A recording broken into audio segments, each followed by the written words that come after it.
অভিযোগকারী দিব্যাঙ্গ চাকরি প্রার্থীর নাম শান্তিপ্রসাদ দাস। তিনি অভিযোগ করেন জেআরবিটি গ্রুপ ডি মেধা তালিকায় তার নাম নেই, তবে আরটিআই করে পরীক্ষায় তার প্রাপ্ত নম্বর জানতে পারেন তিনি।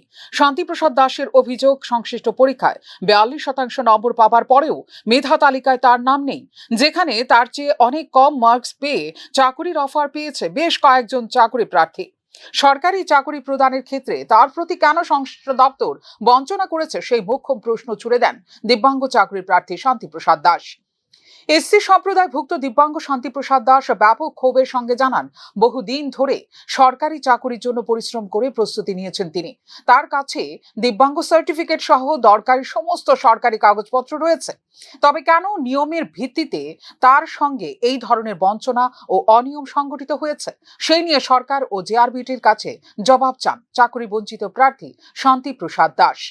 42.258, বাট আমি কিন্তু একজন ফিজিক্যালি হ্যান্ডিক্যাপ প্লাস এসসি, এবং আমার গভর্নমেন্ট অনেকগুলি সার্টিফিকেট চাকরিতে এখন জয়েনিং করবে, কিন্তু আমার দুঃখ এটাই, আমার বয়সও হয়ে গেছে, আমার সংসার চালাতে এখন ভীষণ কষ্ট হচ্ছে, এবং একজন বিকলাঙ্গ অনেক বছর যাবৎ চাকরির পিছনে ঘুরছি, এবং রাত্র উজাগর করে আমি খুব পড়াশোনা করে আমি এই চাকরি প্রিপারেশন নিয়ে।